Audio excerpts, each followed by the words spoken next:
तो आगे देखिए दोस्तों, इसमें क्या है कि हर घर तिरंगा का एक जो है इस तरह से प्रतिबद्धता ली गई है। तो इस आज़ादी के अवसर पर हम जानते हैं भारत सरकार ने खुद ही इस तरह का मतलब गाइडलाइन दिया है, एक अपना विचार प्रस्तुत किया है। लोगों के लिए एक खुशी की बात होगी दोस्तों कि हर घर, हर कोई तिरंगे को अपने यहाँ पर उस दिन लगा सकता है। और लगाने का जो टाइम होता है दोस्तों, जैसे सूर्य उदय के बाद ही लगाना है और सूर्यास्त होने से पहले उसको निकालना भी है, तथा उसको सही स्थिति में लगाना है। उस पर हालांकि हम आगे बात करेंगे दोस्तों। तो ये बहुत ज़रूरी बात है दोस्तों। और इससे क्या होगा कि हर किसी के अंदर से जो है देशभक्ति की जो एक भावना है वो बनी रहेगी दोस्तों। इसी के लिए पहल की गई है। तो इसमें क्या जैसे दोस्तों देखिए, भारतीय राष्ट्रीय ध्वज पूरे राष्ट्र के लिए राष्ट्रीय गौरव का प्रतीक है दोस्तों। आज़ादी का अमृत महोत्सव के तहत सभी प्रयासों की देखरेख करने वाले माननीय गृह मंत्री ने हमारे ध्वज को और सम्मानित करने के लिए हर घर तिरंगा के कार्यक्रम को मंजूरी दे दी है। यह हर जगह भारतीयों को अपने घर पर राष्ट्रीय ध्वज फहराने के लिए प्रेरित करने की परिकल्पना करता है दोस्तों। ध्वज के साथ हमारा संबंध हमेशा व्यक्तिगत से अधिक औपचारिक और संस्थागत रहा है। अब तक दोस्तों हमने क्या देखा है, इसको कुछ खास जगहों पर ही लगे हुए हम देखते हैं, जैसे कुछ संस्था हो गए या कुछ औपचारिक रूप से जो व्यक्तिगत कुछ व्यवस्था है दोस्तों, जहाँ पर कह सकते हैं जो ऑफिसेज हैं, उन्हीं जगहों पर हम इसको देखते थे दोस्तों। स्कूल, कॉलेजेस, इंस्टीट्यूट वगैरह में देखते थे। लेकिन अब क्या होगा, ये हर घर पर इसको लगाकर एक अलग ही तरीके से सेलिब्रेट किया जा सकता है दोस्तों।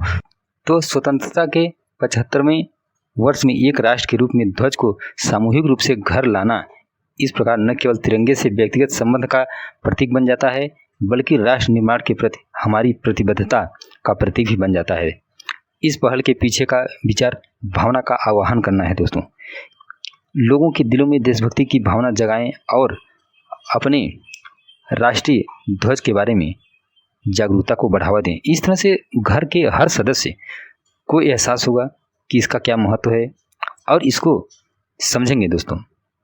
क्योंकि बहुत से ऐसे लोग हैं जो आज की डेट में न तो किसी संस्था में जा पाते हैं, ना ही किसी स्कूल कॉलेज में जा रहे हैं, उनका जो मान लीजिए या तो पढ़े लिखे नहीं हैं या उनका काम इस तरह से है कि उस जगहों से उनका उतना नाता नहीं है। तो ऐसे जब अवसर आते हैं दोस्तों, जिस दिन की तिरंगा झंडा लहराया जाता है दोस्तों, फहराया जाता है, तो उस दिन को वो एहसास नहीं कर पाते, उसमें शरीक नहीं हो पाते। तो ये जो पहल है दोस्तों, ये बहुत अच्छी पहल है, इसलिए जो है ये सब किया जा रहा है।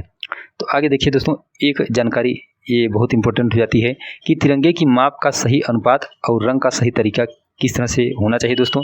बिकॉज जब इस बार हर घर तिरंगा लगाया जाना है तो दोस्तों ये हमारे लिए क्या होगा, हम अपने तरीके से भी झंडे को बना सकते हैं। इस पर कुछ एडवाइजरी जारी की गई है। एडवाइजरी मतलब सलाह दिए गए हैं कि आप किस तरीके से किन बातों का ध्यान रखकर तिरंगे को स्वतः भी बना सकते हैं और मार्केट से खरीद सकते हैं। और जहाँ पर भी जो भी उपलब्ध इसको करवाएगा, जैसे बहुत लोग इसको बना के मार्केट में बेचेंगे भी दोस्तों, ताकि लोग, चूँकि खरीद कर ही इसको लगाना है, या तो सिर्फ इसको अपने तरीके से बनाइए दोस्तों अच्छे से। तो इसको क्या है दोस्तों, इसकी कुछ गाइडलाइंस हमें जानना जरूरी है। तो जैसे झंडे को पहली बात तो क्या है दोस्तों, देखिए सही तरीका क्या है कि जो हरा रंग है वो नीचे होना चाहिए, केसरिया रंग ऊपर होना चाहिए। ये केसरिया रंग है दोस्तों, ये हरा रंग है, और बीच का व्हाइट रंग है जिसमें कि ये एक चक्र है, जिसमें 24 हम जानते हैं कि इसके अंदर ये होती हैं, तीलियां होती हैं दोस्तों। तो ये एक सही तरीका है दोस्तों। कई बार क्या होगा, अगर मिस्टेक से जिसको आइडिया नहीं है तो वो झंडे को उल्टा बना सकता है, हो सकता है वो केसरिया नीचे कर दे, हरा रंग ऊपर कर दे। तो ये एक गलत तरीका है दोस्तों। देखिए मैंने यहाँ पर बताया हुआ है इस तरह से कि ये गलत तरीका है, रंग तरीका है दोस्तों। तो इसको आपको याद करने का सबसे बेहतर तरीका क्या है दोस्तों, कि जो हरा रंग है यानी कि ज़मीन का जो रंग है दोस्तों, तो हम जानते हैं कि जो हरियाली होती है, जो फील्ड होते हैं, हरे भरे खेत होते हैं दोस्तों, वो ज़मीन पे होते हैं, नीचे की साइड में होते हैं। तो इसलिए इससे हम कोरिलेट कर सकते हैं कि हरा रंग जो रहेगा झंडे में वो नीचे ही रहेगा।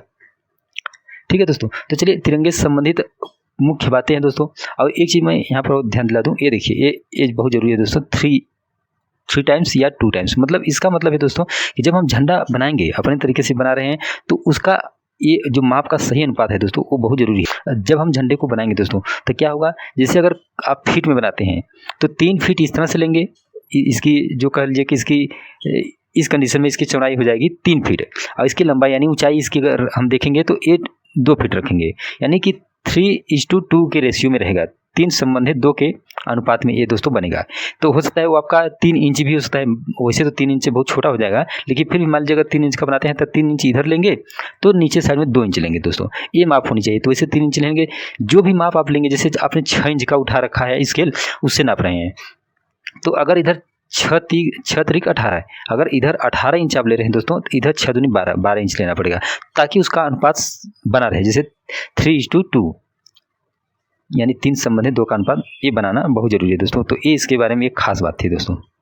ठीक है, आगे चलिए देखिए तिरंगे से संबंधित मुख्य बातें क्या है दोस्तों। तो राष्ट्रीय ध्वज को बनाने के लिए किस सामग्री का उपयोग किया जा सकता है। तो पहले क्या होता था दोस्तों कि जो राष्ट्रीय ध्वज संहिता 2002 थी, उसके अकॉर्डिंग क्या हुआ था दोस्तों, कुछ अलग नियम थे, उनको जो है खादी कपड़े से ही बनाया जाता था, पहले की बात है। लेकिन अब जो है इस तरह से कुछ बदलाव आ गया दोस्तों। यहाँ देखिए 30 दिसंबर 2021 के आदेश द्वारा संशोधित किया गया था और पॉलिएस्टर या मशीन से बने ध्वज से बने राष्ट्रीय ध्वज को अनुमति दी गई। अब राष्ट्रीय ध्वज दोस्तों हाथ से बुने या मशीन से बुने जा सकते हैं, जिसमें कपास, पॉलिएस्टर, ऊन, रेशम, खादी, ये सारे कपड़े यूज किए जा सकते हैं दोस्तों। इसमें अब कोई किसी टाइप की वो नहीं है, क्योंकि किसी खास तरह की अवेलेबिलिटी पूरे देश को तिरंगे के लिए एक चैलेंज है अपने आप में ही, इसलिए हर तरह से इसको बनाया जा सकता है, इसमें कोई रोक टोक नहीं है दोस्तों। लेकिन बाकी और जो इसके साथ है हमारी जिम्मेदारी बनती है वो ध्यान देने की रहेगी दोस्तों। क्या मैं अपने घर पर राष्ट्रीय ध्वज प्रदर्शित कर सकता हूँ? तो डेफिनेटली ये इसीलिए तो है ये। तो भारतीय ध्वज संहिता के खंड 2.1 के अनुसार राष्ट्रीय ध्वज की गरिमा और सम्मान के अनुरूप आम जनता, ध्यान दीजिए, आम जनता यानी सब, हर कोई, निजी संगठनों, शैक्षणिक संस्थानों आदि के सदस्यों द्वारा राष्ट्रीय ध्वज के प्रदर्शन पर कोई प्रतिबंध नहीं होगा दोस्तों। मतलब हर कोई इसको लगा सकता है। अपने घर में राष्ट्रीय ध्वज फहराते समय मुझे किन बातों का ध्यान रखना चाहिए दोस्तों? तो ये देखिए क्या है, भारतीय ध्वज संहिता खंड 2.2 के अनुसार यानी 2.2 के अनुसार सार्वजनिक, निजी संगठन या शैक्षणिक संस्थान का कोई सदस्य राष्ट्रीय ध्वज की गरिमा और सम्मान के अनुसार सभी दिनों या अवसरों पर राष्ट्रीय ध्वज को फहरा या प्रदर्शित कर सकता है।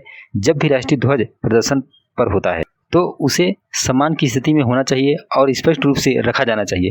क्षतिग्रस्त या अस्त व्यस्त राष्ट्रीय ध्वज को प्रदर्शित नहीं किया जाना चाहिए, यानी उसको सही तरीके से उसको लगाना है दोस्तों। वो ऐसा न हो कि झुका हुआ हो दोस्तों, वो बिल्कुल सीधा हो, स्ट्रेट हो, उस तरह उस पोजीशन में लगा हुआ होना चाहिए। इसके साथ ही साथ उसको मैंने बताया जैसा कि उसकी डायमेंशन वगैरह सही रखनी है दोस्तों। उस पर किसी टाइप का आपने दूसरा कलर वगैरह नहीं लगा देना है कि आपने उसको हाथ आपके गंदे थे, मटमैले थे, उस पर लगा दिया आपने, किसी टाइप का छाप उस पर आपने बना दी, या उस पर कोई फूल आपने चढ़ा दिया इस तरह से, जो कि उसकी सूरत को थोड़ा सा भी चेंज कर दे रहा हो, वो चीज़ नहीं करना है दोस्तों। तो ठीक है दोस्तों, इस तरह से हम इसका ध्यान रखेंगे दोस्तों। और इसके बारे में जो जानकारी मिली है आपको दोस्तों, इसका हम सभी ध्यान रखेंगे और इसमें अच्छे से हम हिस्सा लेंगे दोस्तों, और इसको अच्छे से सेलिब्रेट करेंगे। तो चलिए मिलते हैं अगली बार। सी यू नेक्स्ट टाइम, बाय।